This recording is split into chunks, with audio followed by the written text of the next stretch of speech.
सगळ्या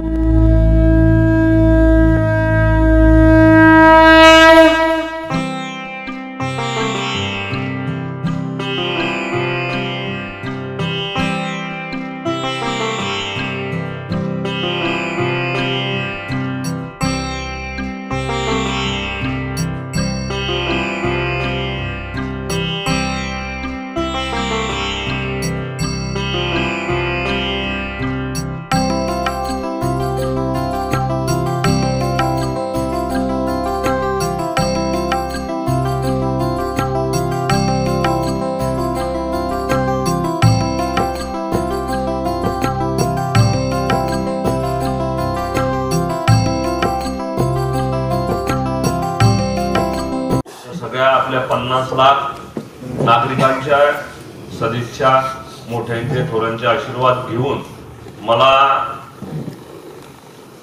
140 कोटी आपल्या भारताची लोकसंख्या आहे, त्याच्यातून जे आमंत्रण दिलं गेलं त्यात जवळजवळ 3500 संत आणि महंत, भारतातील 125 परंपराचे संत आणि महंत तिथे उपस्थित होते.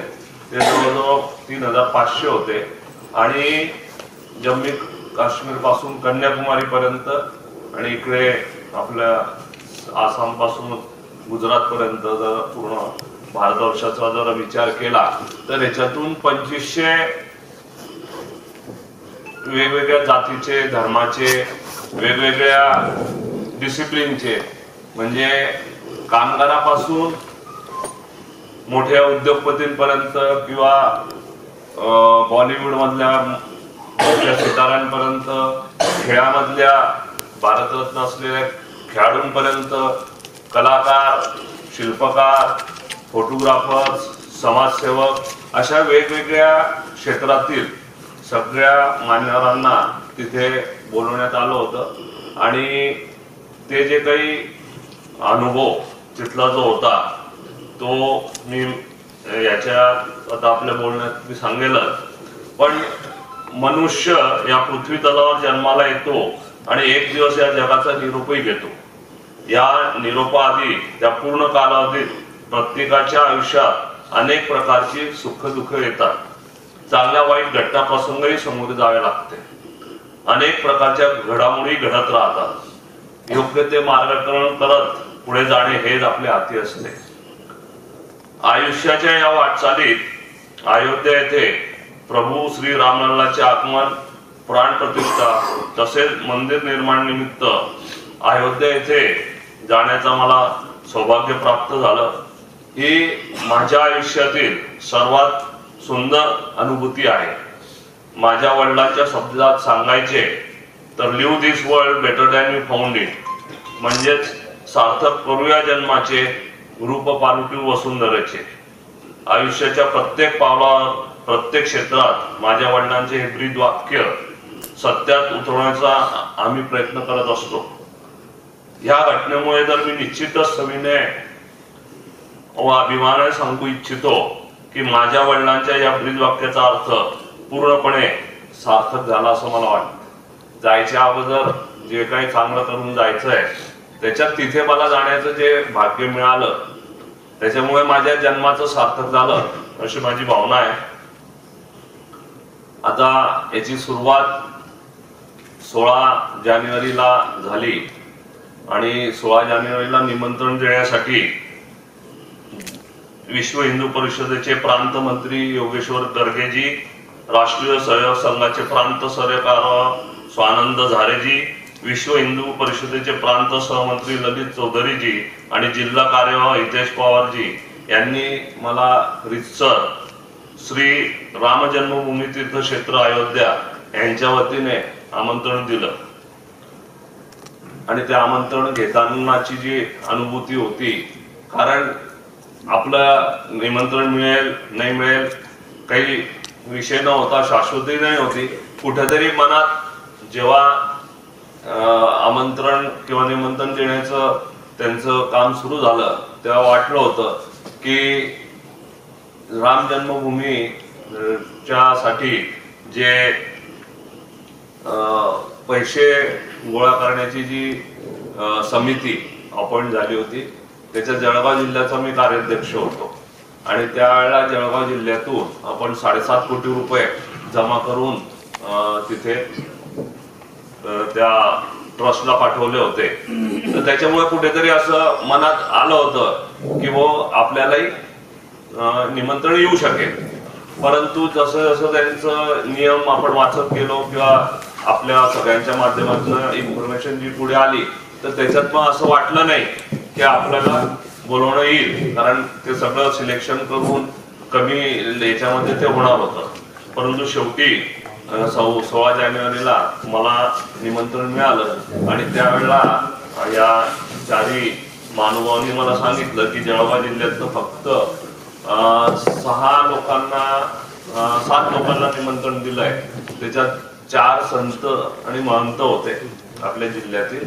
एक बौद्ध समाजाचे इथले जे प्रमुख आहेत त्यांना जे आपण महंत म्हणतो बनते ते होते, उज्ज्वल निगमजी होते. आणि मग मला निमंत्रण मिळालेलं होतं आणि एवढ्याच लोकांना आपल्या जिल्ह्यातून बोलवणं. असंच मला नाशिकचे लोक मिळाले, आपले ह्याचे वेगवेगळे नाशिक जिल्ह्यातले संत मिळाले, आपले तिथले महंत मिळाले. त्र्यंबकेश्वरची भेट झाली. त्यांनी सांगितलं की नाशिक जिल्ह्यातनं 11 जणांना बोलवलेलं होतं. तर अशा पद्धतीने ते निमंत्रण आपल्याला मिळालं. आणि आपण, माझी आई धार्मिक प्रवृत्तीची होती आणि आईच्या इच्छेनुसारच म्हणजे घरात धार्मिक वातावरण आपण ज्याला म्हणतो, आध्यात्मिक वातावरण ज्याला आपण म्हणतो, ते पूर्वीपासून चालत आलेलं आहे. आणि 2005 मध्ये आईच्या इच्छेखातर आम्ही जैन कुटुंबीय आणि विस्तारित जैन कुटुंबीय असं म्हणजे 7 महिन्याच्या मुलापासून 85 वर्षाचे बुजुर्ग असे सगळे 155 लोकांना घेऊन कुलदैवतेला राजस्थानला गेलो होतो. एक प्रथा घरात आहे तशी आम्ही मूर्तीपूजक नाही, म्हणजे जैन याच्यामध्ये वेगवेगळं जे प्रकार आहे त्याच्यात मूर्तीपूजक स्थानक मध्ये जाऊन प्रवचन फक्त गुरु लोकांचं ऐकायचं असं असतं. परंतु मोठ्या भाऊंनी म्हणजे वडिलांनी सुरुवातीपासून आपल्या ह्याच्यात अशा पद्धतीनेच घरातलं वातावरण, कंपनीतलं वातावरण ठेवलं की त्याच्यामध्ये आपण सगळं, सर्व धर्म, सर्व समाज आणि प्रत्येक गोष्टीला त्याचं महत्व देऊन आपण वागत राहतो. त्याच्यामुळे आपण मूर्तीपूजक नसलो तरी आपण कुठेही त्या विषयाला धरून कोणतेही कार्य केलं नाही. जिथे जे आस्था असेल, जिथे ऐतिहासिक महत्व असेल, अशा सगळ्या ठिकाणी जाऊन आपण नतमस्तक होत असतो आणि महानुभावांचे, मोठ्या थोर संत आचार्यांचे, संतांचे आपण आशीर्वाद घेत असतो, अनुभवाचे बोल ऐकत असतो. जळगाव जिल्ह्याचा जर इतिहास बघितला किंवा खानदेशाचा इतिहास बघितला, आपण सगळं खानदेश म्हणतो, तो शब्द अपभ्रंश होऊन प्रचलित झालेला आहे. पण खरं आपल्या ह्या भागाचं जळगाव, धुळे आणि नंदुरबार हे कान्हदेश आहे. म्हणजे हा कान्हाचा देश म्हणून इथे यादवांचं राज्य होतं आणि त्याच्या इतिहासात सगळ्या पाऊलखुणा आहेत. आणि त्या इतिहासाचं संकलन करताना आपल्या जळगाव जिल्ह्याचे दिलीप तिवारी, माजी संपादक आणि आता फ्रीलान्स ते काम करतात, त्यांना 3 वर्षापूर्वी मी एक सांगितलं की आपल्याला ह्या खानदेशाचा इतिहास तयार करायचा आहे. आणि त्यांनी पूर्ण अभ्यास करून 700 पानाचं इतिहासाचं पुस्तक तयार केलंय. लवकरच ते प्रसिद्ध होईल. त्याच्यामध्ये श्री रामचंद्र प्रभू, लक्ष्मण, सीता, हनुमान या सगळ्या विषयाचं एक चॅप्टर आहे. आणि त्या चॅप्टरातनच आपण हे बघितलं की जळगाव जिल्ह्यात प्रभू रामचंद्राच्या पाऊलखुणा काय आहे आणि त्या आपण जाहिरातीच्या माध्यमातून आपल्या सगळ्या जळगाव जिल्ह्यातील सगळ्यांच्या समोर आम्ही मांडल्या होत्या. आणि त्याच्यात फक्त आमचे एक उल्लेख राहिला होता अनावधानाने की आपलं जे राम मंदिर आहे त्या राम मंदिरामध्ये, आणि आपल्या राम मंदिरामध्ये जवळजवळ 125 वर्षाची परंपरा आहे, तिथे राम मंदिरातली जी रामाची मूर्ती आहे ती ज्या शिलेवर ठेवलेली आहे ती ती शिला त्याच्यावर प्रभू रामचंद्र बसले होते असं ते आहे. आणि तेवढा एक रेफरन्स आमचा त्याच्यात राहिला होता, ते सोडून बाकीचे सगळे रेफरन्स इथे आपण घेतलेले आहेत. अयोध्याचा प्रवास आणि ते सांगेलच, परंतु एक गोष्ट अजून या सगळ्याच्या ह्याच्यातनं आपल्या समोर अधोरेखित होईल की जगामध्ये ख्रिश्चन धर्म आहे, मुसलमान धर्म आहे, बाकी छोटे छोटे अजून असतील, आणि तिसरा हिंदू धर्म आहे. हिंदू धर्म आपण जेव्हा 140 कोटी लोकसंख्या म्हणतो, त्याच्यातून मुस्लिम, ख्रिश्चन, बौद्ध, जैन, पारसी आणि शीख हे जर 40 कोटी बाजूला काढले तरी 100 कोटी हे हिंदू लोकसंख्या असलेला आपला जगात 30% ही आपली लोकसंख्या आहे. आजपर्यंत जवळजवळ 1 कोटी लोक दरवर्षी ख्रिश्चनाच्या जे धार्मिक सगळ्यात मोठं स्थान आहे व्हॅटिकन सिटी इटलीमध्ये, तो इटलीमध्ये रोम जवळ असलं तरी ते एक छोटस राष्ट्रच आहे, आणि त्याच्यामध्ये जवळजवळ 1 ते 2 कोटी लोक दरवर्षी तिथे त्या धार्मिक स्थळाला व्हिजिट करतात. त्याच्यानंतर मक्का मदिना जे मुस्लिम धर्मियांचं पवित्र स्थळ आहे, तिथे 2 ते 3 कोटी लोक व्हिजिट होते. भारतातील तिरुपती मंदिरामध्ये आज 3 ते 4 कोटी भाविक दर्शनाला जातात. आता गव्हर्नमेंटचं आणि एकंदरीत सगळं एस्टिमेट अयोध्याबद्दल असं होणार आहे की अयोध्या ही जगातील सगळ्यात मोठं धार्मिक स्थळ आता निर्माण झालंय, आणि त्याच्यामध्ये 5 ते 6 कोटी लोक तिथे दरवर्षी व्हिजिट करणार आहे. अशा पद्धतीने सगळं नियोजन आहे आणि अशा पद्धतीने होणार आहे. जसं आपण बघितलं असेल की पहिल्या दिवशी तर फक्त 7,000 लोकांनी दर्शन घेतलं, परंतु त्याच्यानंतर पुढच्या दिवशी जवळजवळ 3 लाख लोकांनी दर्शन घेतलं, आणि तेवढे लोक अजून लाईनीमध्ये होते. अजूनही पुढे ते चालूही असेलच तिथे. तर ही एक मोठी घटना जगभरामध्ये घडणार आहे की आपलं भारतातील अयोध्या हे शहर हे आता परदेशातून येणारे हिंदू किंवा परदेशातून येणारे दुसऱ्या समाजाचे पर्यटक नागरिक हे सुद्धा आज जसं ताजमहल बघायला यायचे ते राहील त्याच्या ठिकाणी, पण त्याच्यापेक्षाही मोठ्या आणि जास्त याच्यामध्ये अयोध्येची ही राम जन्मभूमी ही प्रसिद्ध होणार आहे, आणि तिथे सगळ्यांना दर्शनाचा लाभ होणारच आहे. आज सुरुवात झालेली आहे, काम अजून बाकी आहे.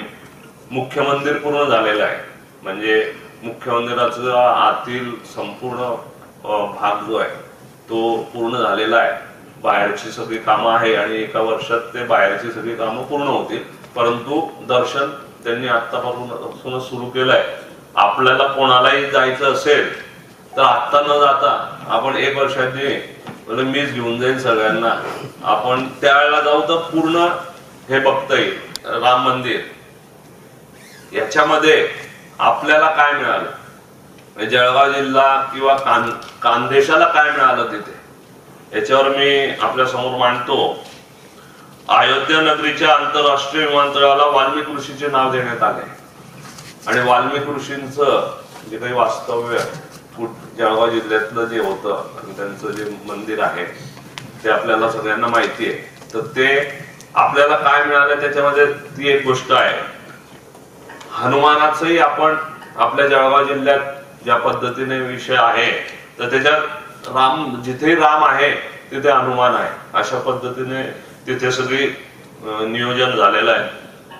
जटायू सुद्धा आपल्या देशात होतं, आणि जटायूची मूर्ती राम मंदिरात बसवण्यात आलेली आहे आता जे झालेलं आहे तिथे. मंदिरातील भोजन कक्षाला शबरीचं नाव दिलेलं आहे. तर शबरीचं जे वास्तव्य आणि त्याच्यावर सध्या जे एक भावगीत खूप त्याच्याने चालू आहे की मेरे झोपडी में आएंगे, तर ते आणि त्याचा उल्लेख प्रत्येक वक्तांनी जर तुम्ही ऐकलं असेल तर शबरीचा उल्लेख केलेला आहे.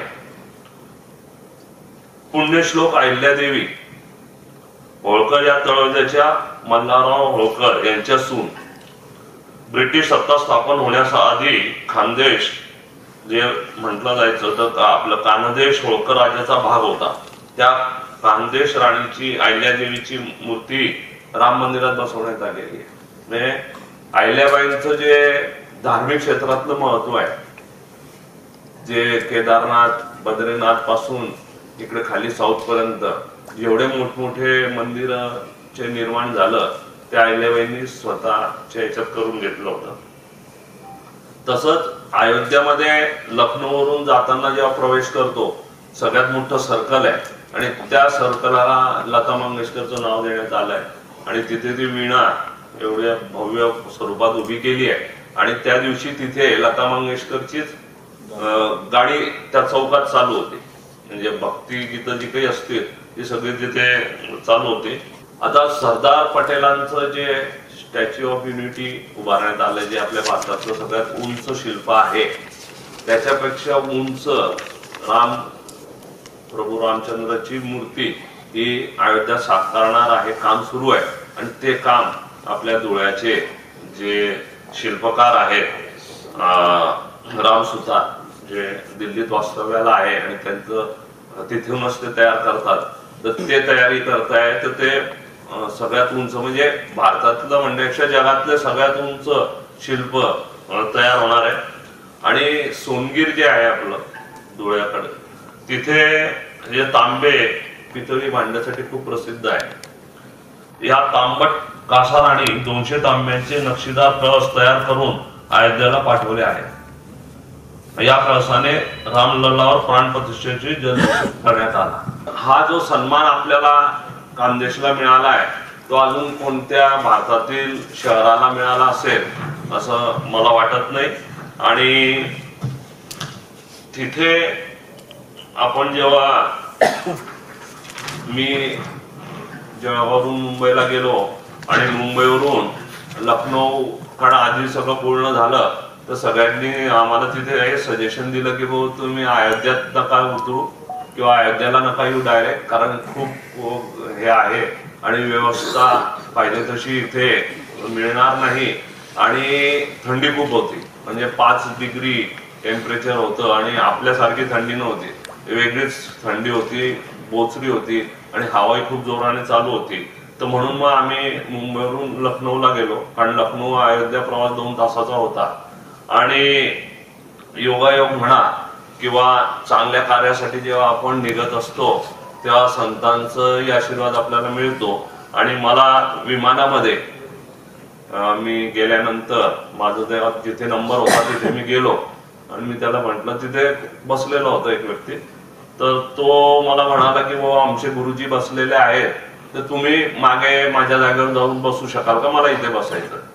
तर तेवढ्यात एअर होस्टेस मला म्हणाले की भाऊ त्यांचं आहे पण त्यांचं मध्ये सीट आहे, 3 सीट असतात तर मध्ये. मी त्याला म्हटलो मध्ये तर नाही जाऊन बसणार, बाजूला असेल किंवा विंडोकडे असेल तर मी जातो. तर तो म्हणे नाही. म्हटलं मग मी माझ्या जागेवर बसेल. मी तिथे बसलो तर परत आला 5 मिनिटानंतर की विंडो जवळ व्यवस्था झाली आहे, तुम्ही जाल का. म्हटलं जाऊ दे आता. मी काही गेलो नाही, पण माझं तोपर्यंत लक्ष नव्हतं. नंतर विमान चालू झाल्यावर मला जळगाववरून माझ्या ऑफिसमधनं आपण जे काही सजावट केली होती सगळी आकाशवाणी काव्यरत्नावली टावर, त्याचा व्हिडिओ आला होता. तो बघत असताना माझ्या बाजूला डॉक्टर गिरासे म्हणून माऊलींबरोबर जे होते ते बसले. त्यांनी ते बघितलं मला बघताना आणि मग त्यांनी मला विचारलं की तुम्ही पुढे अयोध्याला जाताय का. मी म्हटलं हो. तर म्हणे मग माऊली पण जात आहे. मग माझी त्यांची तिथे भेट झाली. मग पुढे 1.5 तास सगळं त्यांच्याबरोबर खूप चर्चा झाली. माझी त्याच्या अगोदर कधी भेट झालेली नव्हती. ते येऊन गेले होते आपल्याकडे पण मी नव्हतो. तर त्यांचे आशीर्वाद मिळाले आणि ते सरळ उतरून अयोध्याला जाणार होते, परंतु मीच त्यांना सांगितलं तुम्ही जाऊ नका. आणि ते बघ आमच्या सोबतच राहिले आणि तिथून दुसऱ्या दिवशी सकाळी सोबत घेऊन गेलो. म्हणजे सुरुवात अशा पद्धतीने झाली आणि त्यांच्याशी चर्चा करताना खूप वेगवेगळे नवीन विषय कळाले.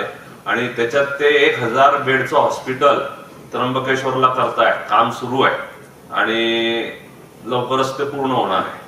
ती एक नवी माहिती मला मिळाली. आणि दुसरं, कॅन्सरवर त्यांचं जे औषध आहे आयुर्वेदिक बेसिसवरचं, आणि ते खूप लाभकारी आणि गुणकारी आहे असं माऊली स्वतः म्हणाले.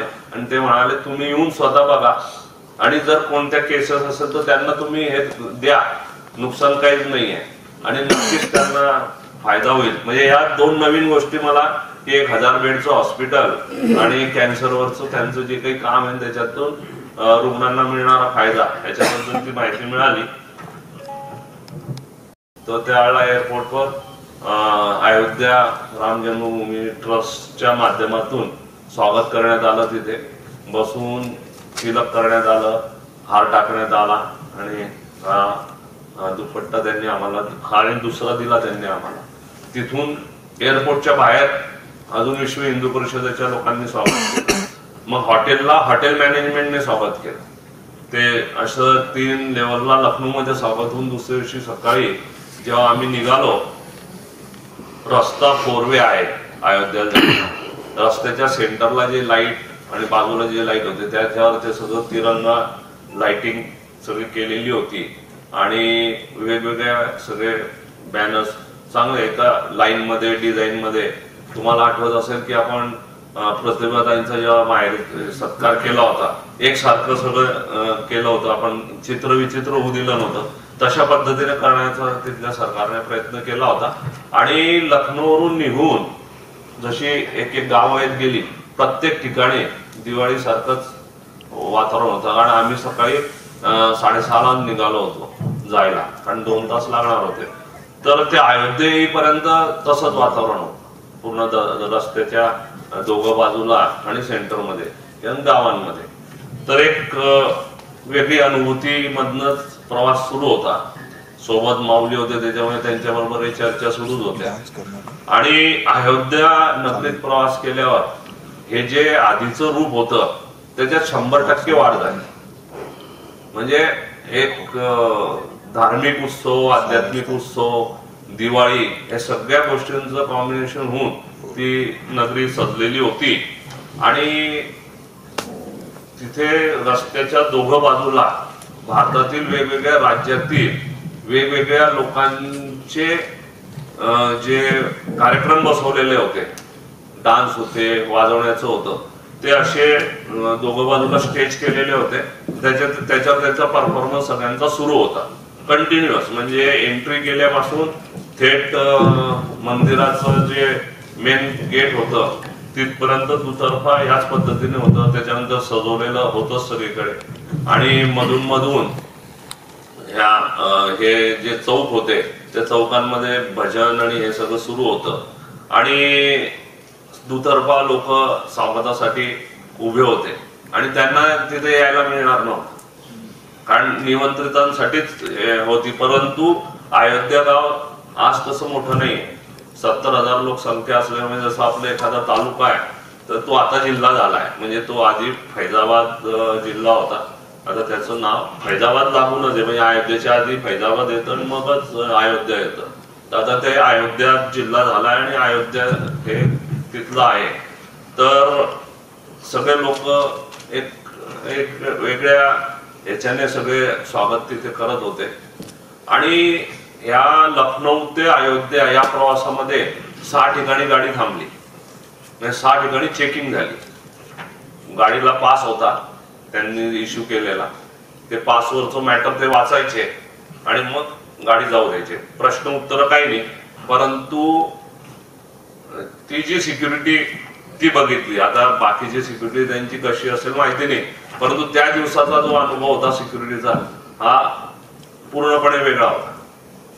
म्हणजे एवढ्या सबमिसिव्ह, दोघं हात जोडून एकदम विनम्रतेने आपल्याशी ते बोलले किंवा त्यांनी ते बघितलं आणि हात जोडून त्यांनी गाडी अशी किंवा बरोबर आहे तुम्ही जाऊ शकता. तर अयोध्येत पोहोचेपर्यंत 5 वेळा आम्हाला ते चेक झालं आणि आम्ही ते पास करत अयोध्येत पोहोचलो. आणि तिथे जे नियोजन होतं पार्किंगचं, जसं आपण त्यावेळेला प्रतिभाताईंच्या वेळेला केलं होतं 8 ग्राउंडवर, तसंच तिथेही 8 ग्राउंडवर पार्किंगचं नियोजन होतं. तर आमच्या गाडीला जी पार्किंगची पास होती ती मेन मंदिराचं जे गेट होतं त्याच्या पुढे जे ग्राउंड होतं तिथे त्याला जायचं होतं. तर आम्हाला तिथे गेट जवळ त्यांनी उतरवलं आणि मग गाडी पुढे गेली आणि गेटवर त्याच वातावरण, एक मांगलिक वातावरण ज्याला आपण म्हणतो त्याच पद्धतीने सगळं होतं. आणि सगळ्यात पहिले तिथे त्यांनी इश्यू केलेला पास आणि त्याच्यावर एक बारकोड होता आणि आपलं आधार कार्ड, या दोन गोष्टी. म्हणजे इन्व्हिटेशन कार्ड नको होतं त्यांनी इश्यू केलेला पास आणि आपला आधार कार्ड हे सगळं स्कॅन केल्यावरच सोडलं. तर माझ्याबरोबर अजून आमचं दिल्ली ऑफिसचा जो PR होता तो होता, किंवा लखनौ ऑफिसचा जो रिजनल मॅनेजर तो होता. मी गाडी इथूनच पाठवून दिली होती. माझ्याबरोबर आमचं म्हणजे ड्रायव्हर जो होता तो सुभाष होता. पण मग हे सगळे थांबले. माऊलींबरोबरही 3 जण होते. कोणाला जात येता आलं नाही. आम्ही 2 जण आतमध्ये गेलो. मग पहिलं चेकिंग इथे झालं. एक 2-3 मिनिटाच्या वॉकवर मग पूर्ण स्कॅनिंग झालं, बॉडी स्कॅनिंग हे. आणि त्याच्यानंतर सगळेजण सामान्य होते तिथे. त्या पॉइंट पासून संत, महंत, VIP काही नाही, सगळे एकच कॅटेगरी होते. एक तर तुम्ही पायी चालत जा किंवा त्या बॅटरी ऑपरेटर आपल्या जशा महिने आहेत तर त्या महिने होते ज्यांना चालायचा त्रास होता. आणि कोणी त्याच्याने जात होतं, कोणी पायी जात होतं. आणि अशा पद्धतीने दुतर्फा जसं काशी विश्वनाथचं कॉरिडॉर तयार झालंय तसं यांनी केलेलं आहे. आणि त्याच्या सगळ्यावर म्युरल्स तयार झालेले होते धार्मिक या गोष्टींचे. दगडांमध्ये होतं. त्याच्यानंतर रस्ते, त्याच्यावर सावलीतनं जेव्हा उद्या दर्शनाला लोक येतील तर सावली असली पाहिजे त्याचं नियोजन परमनंट. आणि बसण्यासाठी बेंच, लाईन लागते, मग माणसं उभे राहतात, त्याच्याऐवजी तुम्ही बसून पुढे सरकू शकाल अशा पद्धतीने त्यांनी सगळं नियोजन तिथे होतं. आणि मेन गेट जे आहे मंदिराचं, म्हणजे त्या प्रिमायसेसचं मेन गेट पासून मंदिराचं गेट हे 12 मिनिटाचं पायी अंतर होतं, चालत जायचं. तिथे गेल्यानंतर मग त्यांनी 8 ब्लॉक मध्ये व्यवस्था केलेली होती बसायची. 8 झोन केलेले होते. तर आपण जे टीव्हीवर बघितलं असेल की मोदीजींनी भाषण जिथून केलं ते मंदिराचं फ्रंट होती. आणि त्याच्या समोर झोन 1 आणि 2 आणि 1 आणि 2 होतं, ज्याच्यात VIP लोक होते. म्हणजे हे जे सेलिब्रिटी ज्याला आपण म्हणतो ते सगळे सेलिब्रिटी त्या भागात होते. आणि संत महंतांमधले जे सेलिब्रिटी म्हणजे खूप मोठे जे संत महंत होते ते त्या भागात बसलेले होते. आणि मग बाकीचे संत महंतांसाठी झोन 8, 7, 6 आणि 5 एवढे याच्यामध्ये फक्त संत महंत होते. या सेंटरच्या 1-2 मध्ये मी सांगितले त्याप्रमाणे. आणि 3 आणि 4 हा मंदिराच्या डाव्या बाजूला असलेला भाग, हा 2 झोन होते. त्याच्यात आम्ही लोक होतो. आणि त्याच्यामध्ये सगळेच मी जे काही लोक तिथे भेटले किंवा दिसले, चर्चा झाली, त्याच्यात हे जे 2500 लोक होते त्याच्यातले 2000 लोक त्या भागात आम्ही बसलेलो होतो. 500 लोक त्या फ्रंटला होते. परंतु फ्रंट मध्ये बसून फक्त समोरचा भाग मिळाला आम्हाला. उलट त्या बाजूला बसून पूर्ण मंदिर आम्हाला बघता आलं. आणि मोठमोठे स्क्रीन होते तिथे, LED स्क्रीन, त्याच्यावर सगळ्या गोष्टी दिसत होत्या. 8:30 वाजेपासून आम्ही तिथे स्थानापन्न झालो, खुर्च्यांवर बसलो. आणि मग नंतर यायला वेळ होता तोपर्यंत मग फोटो काढा हे सगळं चालू होतं. माझ्यासोबत नाशिक त्र्यंबकेश्वरचे एक पुजारी होते, ते माझ्या इथेच बसलेले होते. तर मग आम्ही म्हटलो तुम्ही माझे फोटो काढा, मी तुमचे काढतो, नाही तर मग सेल्फी घेत राहावं लागलं. तर तो एक फायदा झाला मला. त्यांनी खूप चांगलं सहकार्य मिळालं. अशोक थेटे म्हणून त्यांचं नाव आहे. आणि ते येऊन गेलेले आपल्याकडे, काही एक पूजा घेतली होती त्यावेळेला ते आलेले होते. आणि त्याच्यानंतर मग आम्हाला गर्भगृहातून जी मॉर्निंगची पूजा होती, म्हणजे मोदीजी यायच्या अगोदर जी पूजा होती, त्याच्यात आपल्या त्र्यंबकेश्वरचे 2 पुजारी होते. ते येऊन ह्या थेटेंना भेटले तेव्हा मग तेही 2 जण आपल्याकडे येऊन गेलेले होते. म्हणजे अशी ते वेगवेगळ्या पद्धतीने तिथे भेटीगाठी झाल्या. नंतर त्या आपल्या राजस्थानच्या रुमादेवी ज्या मागे आपल्याकडे आल्या होत्या, जैन फाउंडेशनने त्यांचा कार्यक्रम घेतला होता. तसंच सेल्फ हेल्प ग्रुपचा कार्यक्रम चालू होता. आणि ज्या भरात जवळजवळ आतापर्यंत 40 ठिकाणी तिचे लेक्चरही झाले. ती मला भेटली. शिल्पकार जो होता ज्याने ते शिल्प बनवलं, ती मूर्ती बनवली, ते सुद्धा आमच्या भागात होते बसलेले. त्यांना भेटलो. आदिपुरुष पिक्चर आहे, मी ते बघितला नव्हता, पण त्यांनी सांगितलं मला, आपल्या पुजाऱ्यांनी, की त्याचा हिरो आहे म्हणे तो काहीतरी नाव सांगितलं. मग असे ते सगळं होते. मग काही इंडस्ट्रियलिस्ट भेटले, ओळखीचे नव्हते पण मग ओळख झाली तिथे. जागेवर बसल्यानंतर जागेवरच नाश्ता देण्यात आला. म्हणजे तुम्हाला आठवत असेल की आपण प्रतिभातांच्या सत्कार, आपलं गांधीजींच्या उद्घाटनाला सगळ्यात पहिले तो प्रयोग केला होता आणि जागेवरच आपण जेवायचे ट्रे दिले होते. तशा पद्धतीने ट्रे तिथे यांनी दिले आपल्याला, नाश्त्याचे, पाण्याची बॉटल दिली आणि चहा आणि कॉफी ह्या पूर्ण 8:30 वाजेपासून 3 वाजेपर्यंत याच्यात 10 वेळा ते फिरलं. म्हणजे आलेन दुपारचं जेवणही जागेवर दिलं बॉक्समध्ये. नियोजन अतिशय शिस्तबद्ध होतं. कार्यकर्ते सगळे संघाचे होते, म्हणजे वेटर नाही किंवा असे कोणी नाही, सिस्टमॅटिक होते. त्याच्या अगोदरची एक गोष्ट सांगायची राहिली, बाहेर पोहोचल्यावर बूट काढायचे होते. तर तिथे ते सगळी व्यवस्था केलेली होती. मी गेलो तिथे, मी बूट काढायला लागलो तर माझी अंगणी ते बुटाच्या याच्यात गेली. त्याने नाही सांगितलं, त्याने मला ते स्प्रेने हात धुवायला लावला आणि बोलले, सर आप मंदिर में जाना है. त्याने स्वतः माझे बूट काढले, स्वयंसेवक होता, काढले, थैलीत ठेवले, थैली नेऊन ठेवली. परत रिटर्न मध्ये संध्याकाळी गेलो, मग ते तर संपलं होतं. त्यावेळेला त्यांनी दिले बूट त्यांनी घातले. ते म्हणे तुम्ही हात लावायचाच नाही कुठं. एक वेगळा एक्सपिरियन्स होता तो. म्हणजे आणि त्याची सिस्टीम, त्याचं कोडिंग, म्हणजे मी परत आल्यावर 10 सेकंदात मला परत मिळाले. म्हणजे ते ठेवलेलं त्याचं कार्ड जे दिलं त्यांनी आपल्याला नंबरचं, 6380 नंबरचं माझं होतं कार्ड, तिथे त्यांनी ठेवलं होतं. तसंच गाडीची पास होती, पण गाडी जर अनाऊन्स करायची असेल तर गाडीचे त्यांनी कोड दिला होता, 3800 नंबर अनाऊन्स केला तर ती गाडी येईल तुम्हाला घ्यायला. तर ते एक वेगळा अनुभव.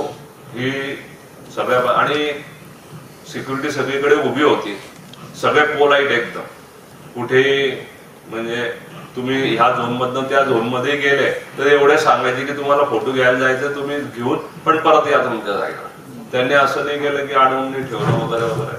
तर ते एक वेगळा अनुभव आपल्याला बघायला मिळाला. त्याच्यानंतर योगीजी आले, मग मोदीजी आले आणि ते तुम्ही टीव्हीवर सगळं त्यांचं ते बघितलं. आम्ही ते स्क्रीनवरच बघत होतो, ती पूजा अर्चा, त्याच्यानंतरची सगळी जी भाषणं, आणि नंतर हे सगळं एकदम ठरलेल्या वेळेत घडलं. आणि ते दोघं हेलिकॉप्टर, स्वतः एअर चीफ मार्शल एका हेलिकॉप्टर मध्ये होते, ते आमच्या बाजूने आले. म्हणजे मंदिराच्या डाव्या बाजूने येऊन त्यांनी पुष्प वर्षाव केला. तो संपूर्ण एरियामध्ये गुलाबाच्या पाकळ्या होत्या आणि ठरलेल्या, म्हणजे 11 वाजून 1 वाजून काहीतरी 25 मिनिटाला ते टाकणार, ते आधीच त्यांनी डिक्लेअर केलं होतं. ते बरोबर 1:25लाच ते हेलिकॉप्टर आले, 1:25लाच त्यांनी पाकळ्या टाकल्या. म्हणजे एवढं मिनिट टू मिनिट जे आपण म्हणतो तसं मिनिट टू मिनिट सगळं सुरू होतं. मग दर्शनाचं जे काही विषय त्यांनी आधी डिक्लेअर केलं की झोन 8 मध्ये संत मंद, त्यांना सगळ्यात पहिले ते व्यवस्थित सुरू झालं. आणि नंतर ते मोदीचे ते निघून गेले. मग हळूहळू ते सगळं मेस सुरू झाली आणि एवढी गर्दी झाली, एवढं सफोकेशन झालं आतमध्ये की मला 5:15 वाजता दर्शन झालं. मला कार्यक्रम 3ला संपल्यावर 2.25 तास लागले आतमध्ये जाऊन दर्शन घेण्यासाठी. आणि ते संत महंत सगळं धक्का बुक्की, उद्योगात घोषणा सगळं चालू होतं. परंतु शेवटी आपण ते दर्शन घेतलं. दर्शनची एक अनुभूती वेगळी होती. ज्यावेळेला मोदीजींनी ते प्राणप्रतिष्ठेचा कार्यक्रम पूर्ण केला त्यावेळेला सगळेजण एका याच्यात उभे राहून ते सगळं त्या आरतीच्या वेळेला ते चालू होतं आणि एक भारावलेलं वातावरण होतं पूर्ण.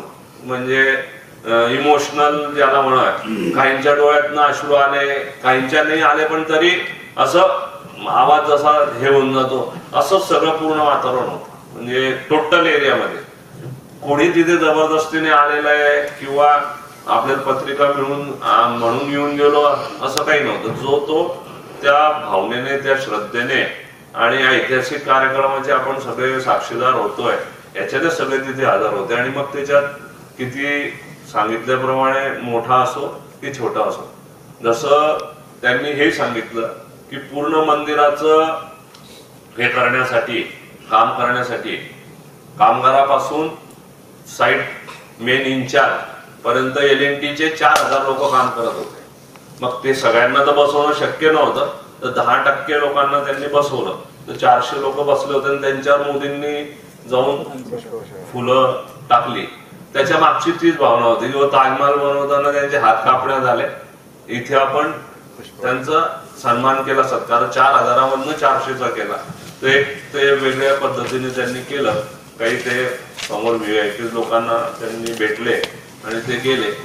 मोदीजींनी हे करण्यासाठी काय काय केलं हे तर सगळं तुमच्या समोर आहे. ते आम्ही तिथे जे अनाऊन्स केलं ते सगळं ऐकलं.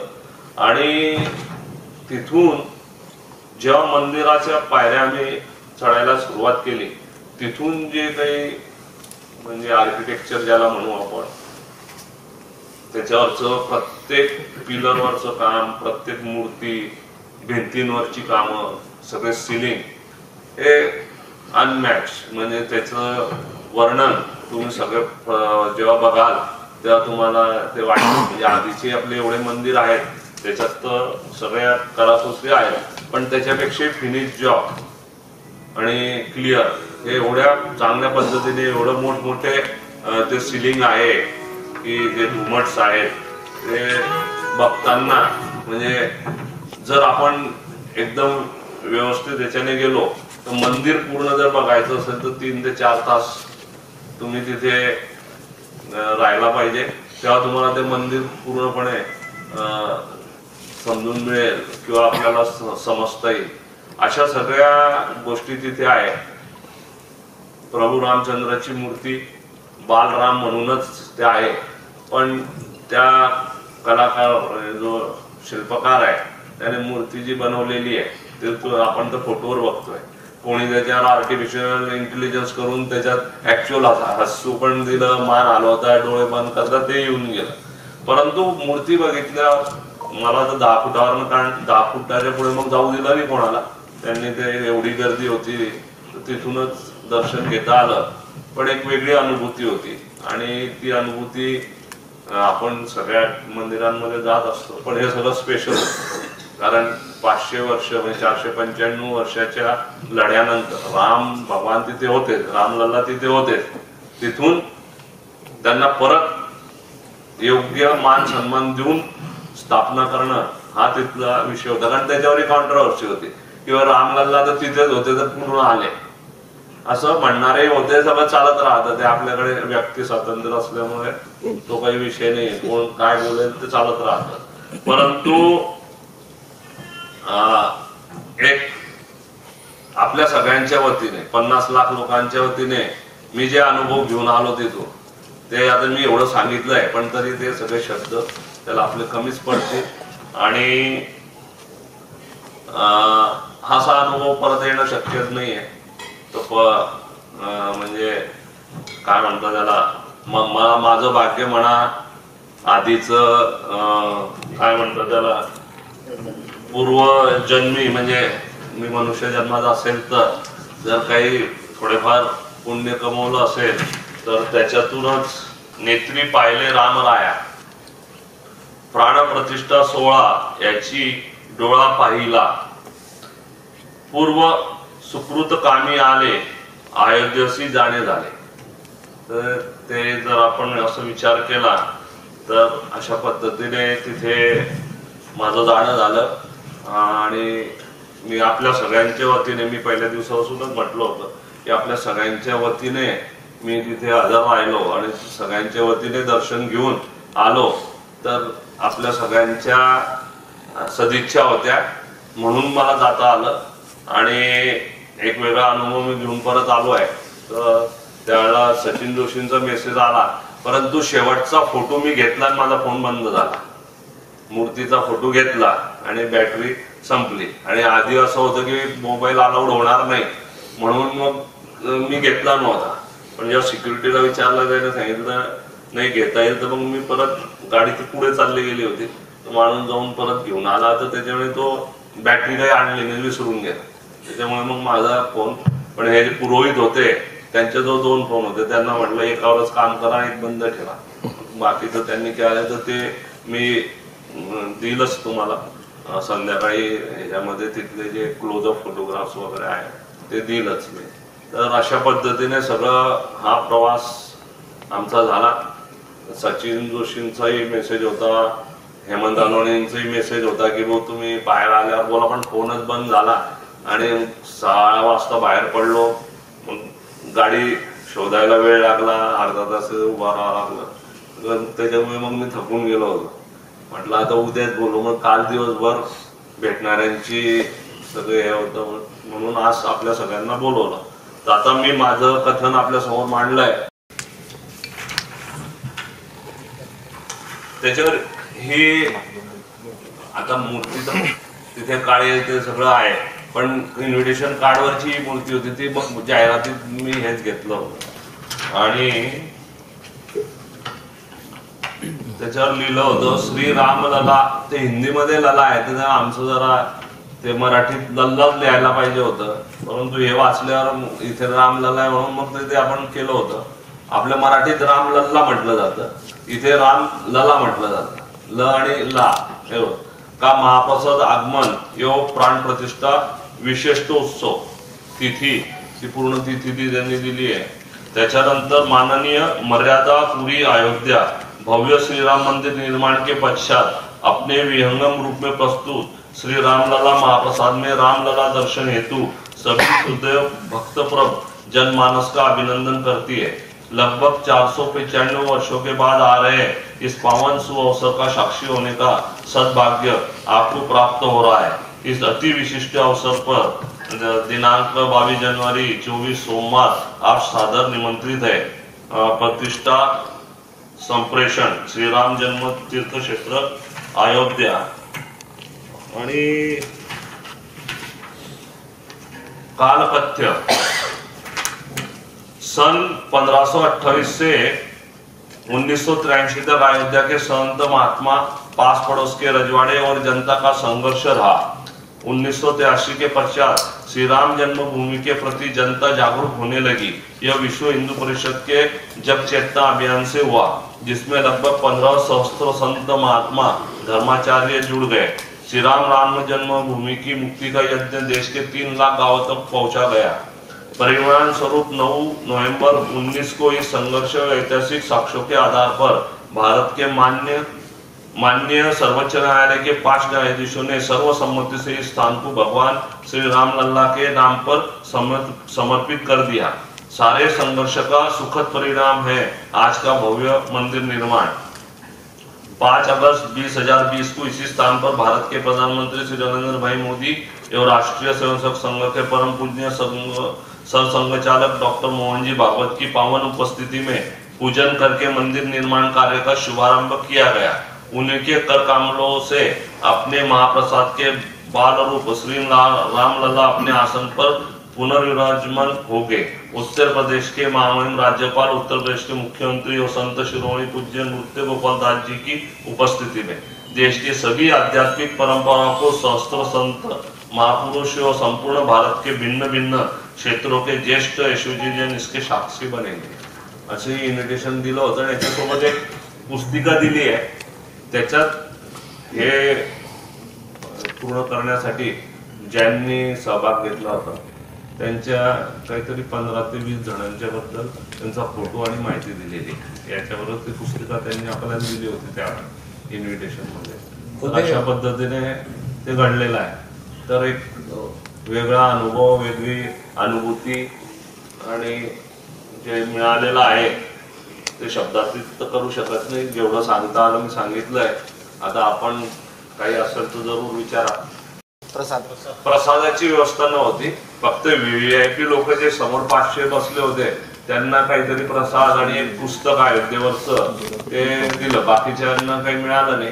पण प्रसाद असा मंदिराच्या तर्फे तिथे काही नव्हतं, म्हणजे घेऊन जाण्यासाठी ते मुस्लिम समाजाचे धर्मगुरू दिसले, त्याच्यानंतर शीख धर्माचे दिसले, जैन धर्माचे तिथे होते. एक आचार्य जे आहे ज्यांचं मागे त्याच्यावरचं भाषणही आलं होतं ते पण होते, ते एवढे केस आहे त्यांचे, ते पण होते तिथे. त्याच्यानंतर बौद्ध समाजाचे होते. म्हणजे ख्रिश्चनचं तसं मला डायरेक्ट कोणी दिसलं नाही, पण असण्याची शक्यता आहे. आणि तिथे ते पण आलेले होते. ते जे परवा आपण वाचलं पेपरामध्ये किंवा सोशल मीडिया, ते मोरपंख लावून त्या सगळ्या लोकांनी त्यांच्या अंगावर त्या गावात प्रत्येक जण ते बोललेलं आहे. पूर्ण अंग त्यांचं राम राम राम याच्याने बोललेलं आहे. आणि त्याच्यातले 4 जण तिथे आलेले होते. स्वामीनारायण पंथाचे लोक होते.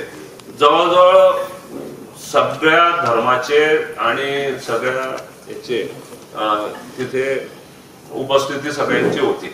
म्हणजे सगळ्यांचा आशीर्वाद होता किंवा सगळ्यांना सामावून घेण्यात आलेलं होतं. असं नाहीये की फक्त हिंदूच तिथे होते असं नाहीये. कारण आता जसं आपण बघतो, म्हणजे आपण आपल्या भारतामध्ये हिंदू, मुस्लिम, ख्रिश्चन, बौद्ध, शीख, जैन आणि पारशी अशी जनगणना असते. म्हणजे एवढं वेगवेगळं पकडलं जातं. तरी आता जैन, म्हणजे मी जैन म्हणून होतो, तिथे होतो. माहेश्वरी होते, अग्रवाल लोक होते, ब्राह्मण होते.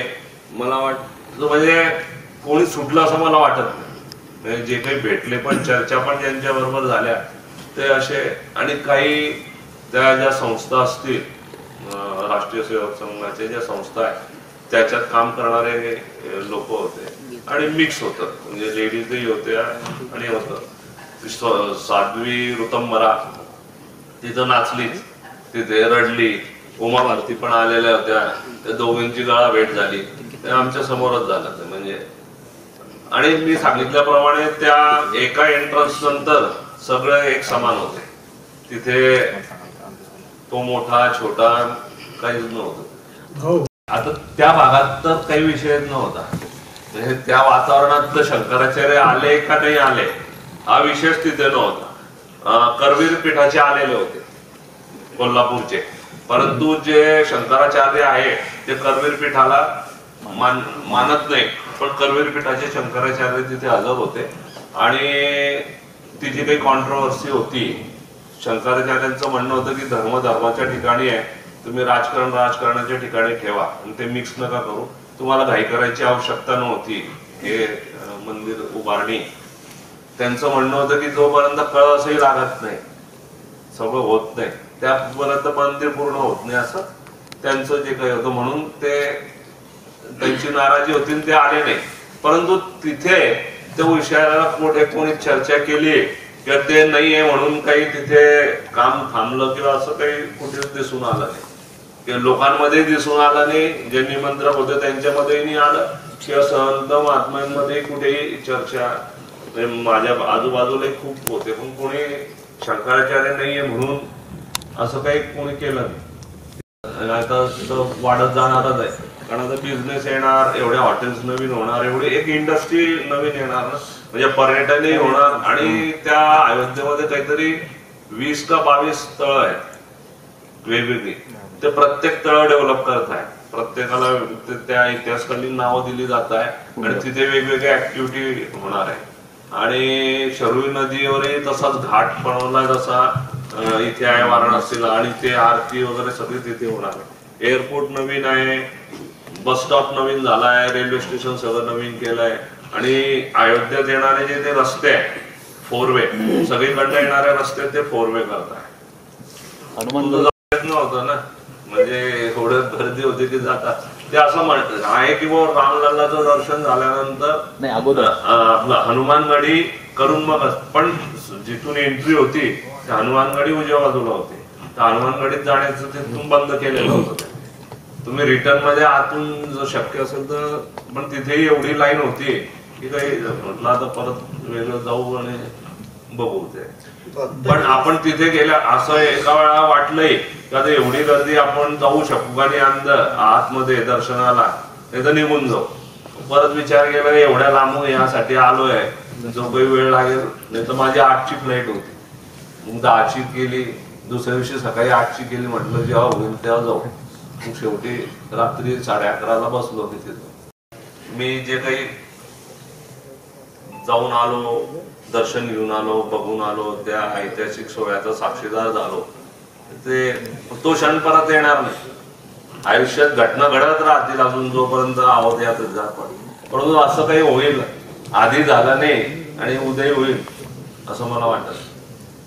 आता परवा पुढच्या महिन्यात 14 तारखेला अबुधाबीला जे मंदिर बनतंय स्वामीनारायण वाल्यांचं, तर त्या मंदिरालाही इन्व्हिटेशन मी जाणार आहे.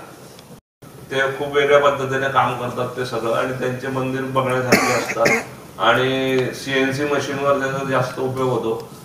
न्यू जर्सीला जे आता मागच्या वर्षी मंदिर ओपन झालं हे स्वामीनारायणाचं, त्या मंदिर माउंट आबू रेल्वे स्टेशनच्या पुढे शिरोई का काहीतरी आहे स्टेशन, नाव विसरलो त्या गावाचं, तिथे ते मंदिर तिथे बनलं.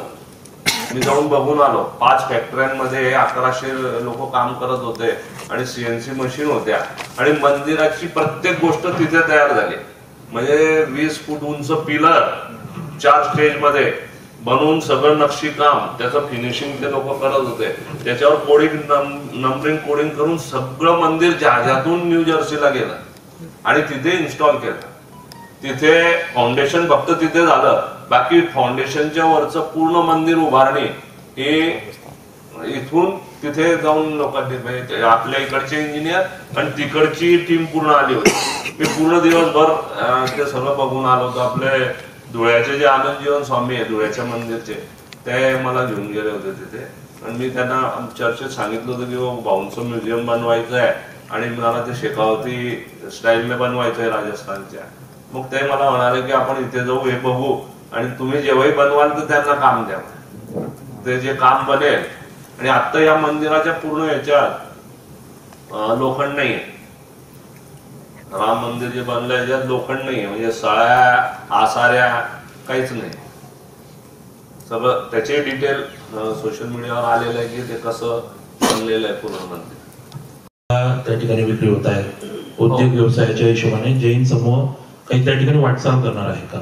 नाही, आता असं आहे की आपण ज्या क्षेत्रात काम करतो त्याच्यातलं जे ठिबक सिंचन हे जे एक क्षेत्र आहे ते आपल्या पश्चिम महाराष्ट्र, साऊथ, मध्य प्रदेश, छत्तीसगड ह्या भागापर्यंत एकदम राजस्थानपर्यंत व्यवस्थित पोहोचलाय. तिथल्या प्रत्येकाला त्या विषयाचं महत्व कळलंय की पाण्याची बचत का गरज आहे. अजून ह्या भागातल्या लोकांना पाण्याची बचत करणं हे काही म्हणजे याच्यात येत नाही, कारण 20 फुटावर 50 फुटावर पाणी असतं. परंतु हळूहळू आता तिथे वाढ व्हायला सुरुवात झाली आहे म्हणून आपण लखनौला ऑफिस केलंय. परंतु कालच आमची चर्चा झाली तर अयोध्याचं पुढच्या 10 वर्षाचं सगळं जे काही नियोजन प्रयोजन आहे सरकारतर्फे किंवा प्रायव्हेट ऑर्गनायझेशन, तर म्हणजे त्यांचं अपेक्षा आहे की 70,000ची लोकसंख्या येत्या 5 वर्षात तिथे 5 लाख लोकांपर्यंत पोहोचून जाईल. म्हणजे तेवढे लोक तिथे नवीन राहायला येतील, म्हणजे घरं बनतील, इन्फ्रास्ट्रक्चर होईल, सगळ्याच गोष्टी होणार आहेत. तर त्या सगळ्या गोष्टींमध्ये ऍज ए जैन उद्योग समूह जे काही आपले प्रॉडक्ट्स आहे ते देण्यासाठी आपण निश्चितच तिथे काम करणार आहे. सध्या लखनौवरून करतोय पण अयोध्यामध्ये आपण जाऊ, निश्चितच जाऊ. ते आता अजित जो माझा लहान भाऊ आहे तो त्याच्यावर प्लॅनिंग करेल, पण जाऊच तिथे आपण. आणि आजही मंदिराच्या परिसरामध्ये जे लँडस्केपिंगचं काम चालू होतं आणि होणार आहे पुढे, त्याच्यातलं सगळं जे इरिगेशन आहे ते सगळं आपणच करतोय तिथे. मग आपल्याला तो चान्स मिळालेला आहे काम करायला. 5 वर्षात तुम्हाला लोक भारतात अयोध्या बघण्यासाठी येतील, म्हणजे राम प्रभूंचं ते मंदिर बघण्यासाठी येतील. वेगवेगळ्या धर्माचे असतील, प्रत्येक ते जाऊन तिथे वर्शिप नाही करणार, परंतु त्यांना ऐतिहासिक जगामध्ये सगळ्यांनीच बघितलं. कालचा 16 आता जर सोशल मीडियामध्ये गेलो किंवा टीव्हीवर येत असतील फिगर्स की किती कोटी लोकांनी तो 16 बघितला, काय झालं काय नाही झालं, ते एक वेगळीच राहणार आहे. म्हणजे आणि त्या याचे साक्षी आपली जनरेशन झाली. तुम्ही टीव्हीवर बघितलं, मी तिथे जाऊन आलो, ते येणाऱ्या जनरेशनलाही मिळेल असं मला वाटत नाही. असं काही आता फक्त परत मतभेद आहे, पण तरी शेवटी रामचंद्राचं जे आहे ते रामचंद्राचं आहे. ते मथुरालाही मिळालं, परत झालंय, तरी हे काही परत असं होईल असं मला वाटत. जुनी मूर्ती नवीन मूर्ती जवळ आहे का? नाही, ती मूर्ती त्यांनी ठेवली आहे, पण त्या दिवशी दाखवली नाही. पण ती जी जुनी मूर्ती होती ती छोट्या ह्याच्यात होती ना, ती त्यांनी ठेवलेली आहे मंदिरामध्ये. कारण मंदिर 4 मजली आहे, आपण फक्त एका मजल्यावर जाऊ शकलो त्या दिवशी. अजून खालून वर असं त्या ती एक्झॅक्ट कुठे ठेवली माहिती नाही, पण त्यांनी आणली ती तिथे ऍज अ जैन इरिगेशन. आपला बिझनेस आहे शेती आणि शेतकरी, मग तो कोणत्याही धर्माचा असो, कोणत्याही समाजाचा असो, कोणत्याही पक्षाचा असो. तिथे तो शेतकरी जेव्हा येतो आपल्याकडे किंवा आमच्या मित्रांकडे, तर त्या धर्म कोणत्या याचं ते आमच्याकडे त्याचा काही विषय नाही, सिस्टीम नाही, आणि ते बघून आपण काम करत. एक छोटंसं उदाहरण सांगतो मी इथे गेलो होतो अंतुर्लीला लग्नाला तराळांकडे. तर आम्ही इथून निघालो आणि ते गाव तराळांच्या अंतुर्लीच्या अगोदर एक 20 किलोमीटर अगोदर एक गाव होतं. तिथे पोहोचलो तर तिथून माणसाचा फोन आला की लग्न अजून 1.5-2 तास काही लागणार नाही, तर तुम्ही म्हणजे येऊन काही फायदा नाही. तर आमचं ठरलं होतं की लग्न लागल्यावर रिटर्न मध्ये आमचे एक शेतकरी होते, त्यांचे वडील वारले होते, तर तिथे बसायला जायचं. तर मग मी के.बी. पाटीलला म्हटलं, मग आपण त्या गावाजवळ पोहोचलो तर आधी ते करून घेऊ. ते फोन लावला तर ते स्वतः सगळे तिकडे लग्नाला गेलेले होते. आणि मग तिथून ते म्हणे आम्ही येतो, तुम्ही घरी थांबा. त्यांचा मुलगा आपला ओट्यावर बसलेला होता, आणि तो मुलगा ऑस्ट्रेलियावरून परत आला होता. तिथे 5 वर्ष नोकरी करून एमटेक झालेला मुलगा शेती करण्यासाठी ऑस्ट्रेलिया सोडून परत आला होता, आणि तो मस्त बरमुणामध्ये त्या ओट्यावर बसलेला होता. मग आम्ही गेलो, बसलो, आणि मग ते अर्ध्या तासात ते आले सगळे. आणि हे जे होते ज्यांच्या घरी गेलो ते होते गुजर पाटील. पण येताना त्यांच्याबरोबर लेवा पाटील होतं, मराठा पाटील होतं, मुसलमान होते, सगळे शेतकरी होते. आणि 20-25 शेतकरी त्यांच्या घरात बसून आम्ही 1.5 तास मग चर्चा चालू होती. पण कुठेही जात हा विषय नव्हता. 2 ट्रस्टींनी चॅरिटी कमिशनकडे कंप्लेंट केली की अशोक जैन हिंदू नाहीत, तर त्याच्यामुळे ते ट्रस्टी होऊ शकत. चॅरिटी कमिशनरने निर्णय दिला, कारण पूर्वीच्या काळात म्हणजे आजपासून 10 वर्षापूर्वीपर्यंत आपल्या शाळेतल्या लिव्हिंग सर्टिफिकेटवर हिंदू डॅश जैन लिहिलेलं असायचं. बरं, आमच्या ह्याच्याने तेच लिहिलेलं आहे. त्या बेसिसवर मी हिंदू ठरलो आणि मला कंटिन्यू झालं. आता हे जे काही वातावरण चाललंय त्या वातावरणामध्ये आता आमच्याही लोकांनी सुरू केलंय की फक्त जैन लिहा, हिंदू लिहायचं, असं सगळीकडेच ते सुरू झालंय. आणि ते आत्ताची जनरेशन जबाबदार आहे त्याला. आपल्या अगोदरचे किंवा आपलंही अर्ध जीवन हे सगळ्या याच्यामध्येच गेलं. आता पुढे आता काय काय होईल माहिती नाही, परंतु चांगलंच होईल. रामराज्य योग मोदींनी सांगितलं, नवीन चक्र आता हे होत आहे. तर मला नाही वाटत ते प्रॉब्लेम यायला पाहिजे. पहिला विषय की माझा संकल्प काय. गेले 2 वर्ष झाले, म्हणजे मला असं वाटतं करोना काळ संपल्यानंतर त्याच्या अगोदर सुद्धा आपण जे काही चॅरिटेबल ऍक्टिव्हिटी करत होतो, आणि आपल्या चॅरिटेबल ऍक्टिव्हिटीमध्ये क्रीडा, आरोग्य, शिक्षण, धार्मिक, आध्यात्मिक, सिटी ब्युटिफिकेशन, सोशल, अशा सगळ्या गोष्टी मध्ये आपण भाग घेत होतो आणि काम करत होतो. जे काम करत होते त्या संस्थांना सपोर्ट करायचे काम आपण करत होतो. त्याच्यात धार्मिक गोष्टी सुद्धा आल्या वेळोवेळी, पण त्या छोट्या प्रमाणात आल्या. त्या वेळेला आपण जे शक्य आपल्याला होतं ते सगळं आपण करत गेलो. मला करोना काळाच्या नंतर 2 वर्षात त्याच्यात एकदम 100% वाढ झाली धार्मिक विषयामध्ये. आणि त्याच्या संबंधीचे प्रस्ताव जिल्ह्याभरातून, काही वेळा दुसऱ्या जिल्ह्यातून येत असतात, किंवा तुम्ही आम्हाला हे कार्यक्रम आहे, हे असं आम्ही उभं करतोय, त्याच्यात तुमचं आम्हाला सहकार्य पाहिजे, पाठबळ पाहिजे. कोणाला सिमेंट पाहिजे असतं, कोणाला खडी पाहिजे असते, कोणाला मूर्त्या आणून द्या असं असतं. तर ती वाढ झालेली आहे. आणि कळत किंवा न कळत मला माहिती नाही, परंतु ते विषय आमच्याकडनंही सुरू आहे. आणि त्याच्या मागची भावना आणि त्याच एक अनुभूती ही वेगळी असते. तर त्या निमित्ताने आपण जे आता नवीन गौराई हॉलचे तिथे मंदिर झालेलं होतं, पण कधी तिथे स्थापना झालेली नव्हती. आधी ओरिजिनल गणपतीचं मंदिर करायचं होतं, त्या हिशोबाने नियोजन केलं. तिथल्या भागातील सगळे रहिवाशांचं म्हणणं पडलं अनिल जोशींना की आम्हाला शंकर बाबांचीच मूर्ती पाहिजे. आणि सध्या गेले वर्षभर झालं सगळीकडे शंकर बाबांचं हे चालू आहे. प्रत्येक गल्लीमध्ये जो तो त्याच्या परीने उभं करतोय. तर मग मी त्याच्यावर सोल्युशन काढलं, म्हटलं जे ठरलं होतं तसंच झालं पाहिजे. पण आता तुमची विनंती आहे म्हणून मी शंकर, पार्वती, गणपती आणि दत्त बाबा तिघांचं मंदिर करायला घेतलं आणि तिघांच्या मूर्त्या तिथे केल्या.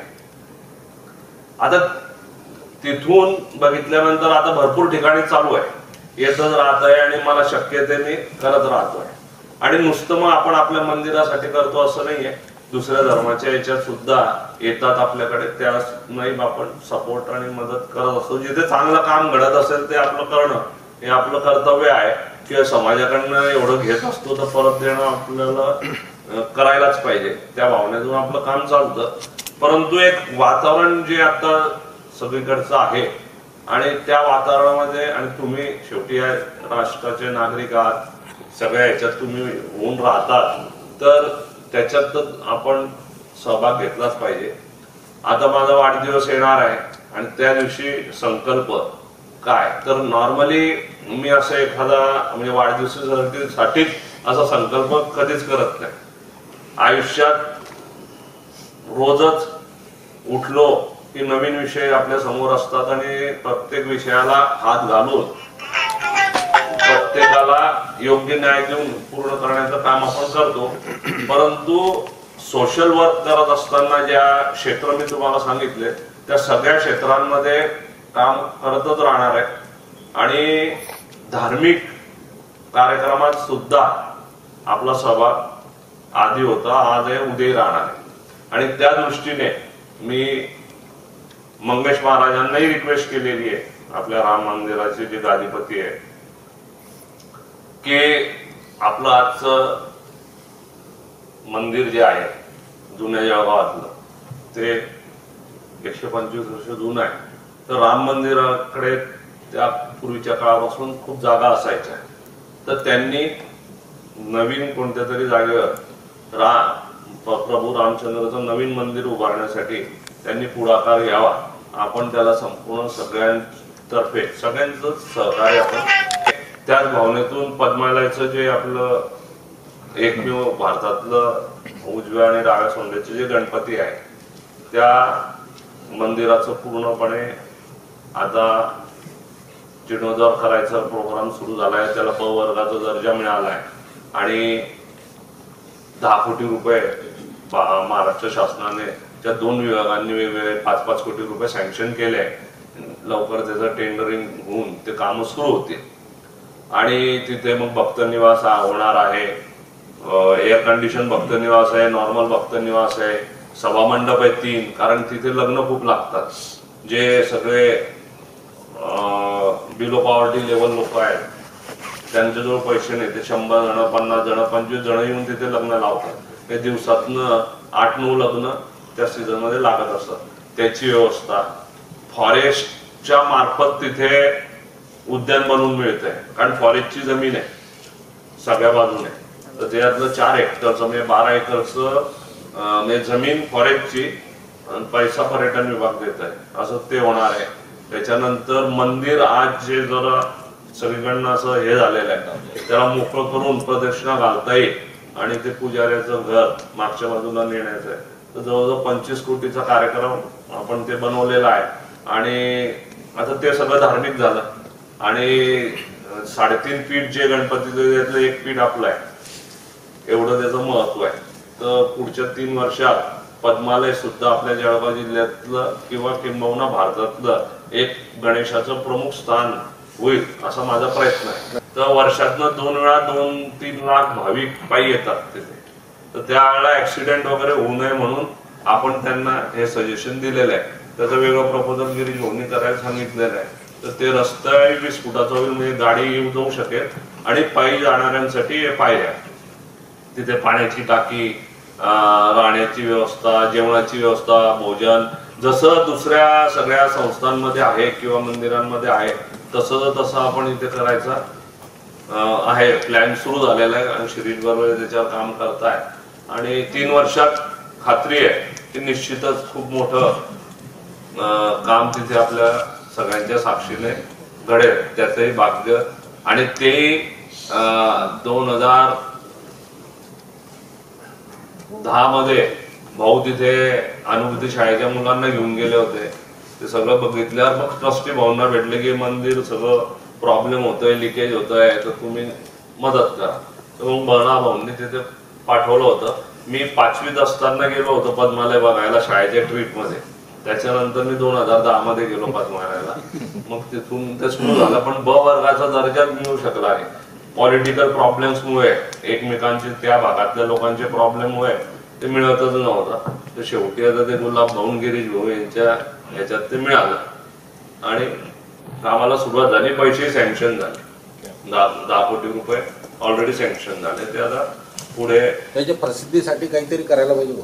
प्रसिद्धीसाठी जोपर्यंत व्यवस्था होत नाही तोपर्यंत उद्या जर तुम्ही गेले आणि बोर्डावर अशोक जैनचं नाव घेतल्यावर तुम्ही माझ्याच नावाने खडे पडणार की अशोक भाऊ हे भी कुछ नाही आहे, खडा रहने को छाव नाही आहे, धूप में खडे. म्हणजे आज व्यवस्था नाही आहे तिथे. म्हणून मी आता जवळजवळ 1.5 ते 2 कोटी रुपये डोनेशनचे रिक्वेस्ट आहे मागतो की आम्हाला द्यायचे. मी म्हटलं ज्या दिवशी काम चालू करेल त्या दिवशी घेईल, तोपर्यंत नको. आधी मी गेलो त्यावेळेला 2 लाख रुपये जमा होते. आता 1.25 कोटी रुपये जमा आहे संस्थेकडे आणि मी जे देणार आहे ते वेगळे. कारण मंदिराचं काम सगळं संस्थेच्या किंवा डोनेशनवर होणार आहे. सरकार त्याच्यासाठी पैसे देऊ शकत नाही. सरकार बाकीच्या सगळ्या गोष्टींसाठी पैसे देणार आहे. फॉरेस्टवालेच वाहनतळ करून देत आहे. फॉरेस्टच्या त्यांच्या गेस्ट हाऊसच्या बाजूला 2 एकरात वाहनतळासाठी ते जागा देत आहे, गार्डन ते बनवून देत आहे. आणि खाली जे आता पद्मालयचं धरण झालंय त्यात आता पाणी भरलं की तिथून सेपरेट पाईपलाईन फॉरेस्टने सँक्शन करून दिलेली आहे. कारण संपूर्ण जमीन त्यांची आहे. आता फॉरेस्टचं तुम्हाला माहिती किती कठीण कार्यक्रम असतो सगळा, परंतु खूप चांगलं सहकार्य करतायत ते लोक, हे होऊन करतायत. संदीप रेदासनी म्हणून वयाच्या 18व्या वर्षी कारसेवक म्हणून गेला. घरातनं परवानगी मिळाली नाही म्हणून न सांगता गेला. 8 दिवस तिथे राहिला आणि ते तारेचे जे कंपाऊंड होतं तिथपर्यंत तो पोहोचू शकला आणि शरोई नदीच्या तीरावरच तो थांबला होता. आणि दुसरा वैभव बिंबे म्हणून काल जेव्हा सगळे जण मला भेटायला तो कंपनीतच आहे, जैन फूडमध्ये वेअर हाऊसला काम करतोय तो. तर मग तो मला म्हणाला भाऊ मी कारसेवक आहे. म्हटलं हो तुम्ही सगळ्यांनी मेहनत केली, फ्रूट मी खाऊन आलेलो. ते म्हणे भाऊ की आमचा अनुभव वेगळा आहे. मी ह्याच्यावर नाही चढू शकलो, पण ते 2 पडल्यावर खाली जे सगळं खोदायचं होतं त्याच्यात माझ्या हातात एक कुदळ होती. मी खोदलं, मला लागलं पण माझं रक्त त्या मातीत गेलं म्हणे. आणि नंतर मग ते पाडल्यानंतर मग कॉन्क्रिटिंग केलं आणि त्या प्रभू रामचंद्राच्या मूर्त्या इकडे आणल्या. तोपर्यंत माझा सहभाग होता. तर असे 2 कारसेवक मला, एक आलो त्या दिवशी भेटलाय आणि एक काल भेटला. त्यांचं महत्व वेगळंच आहे. आणि आपले अजून दुसरे कारसेवक सचिन नारळे ते माझ्याशी 2-3 वेळा बोलले. जायच्या वेळेला तिथे पोहोचल्यावर बोलले. आणि आपल्या जळगाववरून ललित चौधरी जे आहे ते तिथे होते, परंतु त्यांनाही दर्शनाची परवानगी नव्हती. त्यांच्याकडे संत निवासावर जबाबदारी होती आणि ते 4 किलोमीटर लांब होतं. तर ते तिथेच होते, ते इकडे येऊ शकले नाही. आणि मीडियाकडनं तो नामदेव काय प्रकाश तेली म्हणून आला होता. जळगाव मधलं जे मला भेटलं, फोन आला तर प्रकाश तेलींचा आला आणि दुसरं ललित चौधरी तर माझ्या कॉन्टॅक्ट मध्येच होते. परंतु एका पूर्ण मंदिर तयार झाल्यावर सगळ्यांना मी स्वतः येईल तुमच्यावर घेऊन जाऊ. सगळ्यांना फक्त तुम्हाला सुट्ट्या टाकाव्या लागतील. 3 दिवसाची सुट्टी घेऊन यावं लागेल. ऑफिशियल येऊन फायदा नाही आहे. 3 दिवसात नाही होणार. म्हणजे असं होऊन जाईल का जळगाव जिल्ह्यातून न्यूजपेपर सगळं संपावर आहे. मुंबईवरून मी जेव्हा राजधानीत बसलो तेव्हा मला आपले हे पण दादा भुसे भेटले आणि नाथाभाऊ त्याच डब्यात होते फर्स्ट एसी मध्ये. तर गाडीमध्ये भेट झाली. तर नाथभाऊ मला एवढंच म्हणाले की मी पण कार सेवक होतो. 3 कार सेवक हा 3 कार सेवक भेटले. हा तर ते भेटले मला गाडीत. चर्चा झाली त्यामुळे आम्ही केलेलं आहे, पण आता काय आमचं नशीब वेगळं आहे त्याच्यामुळे तुम्हाला जायला मिळालं. तुम्ही असते तरी एकही पॉलिटिशियन तिथे नव्हता पूर्ण कार्यक्रमामध्ये. आणि मला मुंबईवरून लखनौच्या विमानामध्ये बीजेपीचे MP आपलं आमदार आहे, मागच्या टर्म मध्ये ते मिनिस्टर होते, इरिगेशन मिनिस्टर. ते आपल्याला आपलं प्रॉडक्ट सगळं माहिती होतं. तर ते भेटले पर बोले भाई आप लोगों का नसीब है, आपको मिल रहा है, हम तो वही रहे कि भी हमको कोई बुलावा नहीं है. तो बोला भाई अयोध्या उसको निमंत्रण है जो भगवान ने बुलाया है, तो उसमें हमारा नंबर लगा है. ते एकही पॉलिटिशियन नव्हतं. म्हणजे फक्त NDA जे आहे बीजेपीला आलाय त्याचे जे अध्यक्ष होते त्यांना बोलवलेलं होतं. त्याच्यामध्ये देवगौडा ते सगळे होते बसलेले. परंतु आपले एकनाथ शिंदे नॉट मुख्यमंत्री म्हणून बोलवलेलं नव्हतं. त्यांना शिवसेनेचे पक्षप्रमुख म्हणून आणि अजितदादांना राष्ट्रवादीचे पक्षप्रमुख म्हणून त्यांना निमंत्रण होतं. मग त्यांनी ते कॅन्सल केलं एक वेळेला किंवा एकत्र जाऊ सगळे. पण आजच मोदींनी सांगितलंय मार्च पर्यंत काही यायचं नाही कोणी कोणी पॉलिटिशियन. आजच मोदींचं आलेलं आहे की कोणी येऊ नये. तो नाथाभाऊ मला ट्रेन मध्ये भेटले. मग प्लॅटफॉर्मवर उतरल्यावर त्यांनी स्वागत, आपले लोक आलेले होते त्याच्यावर त्यांनी स्वागत केलं. पण ते पण एक कारसेवक म्हणून भेटले. म्हणे अशोक मी त्यावेळेला केलंय पण म्हणे आता किंमत नाही आपली. हो आता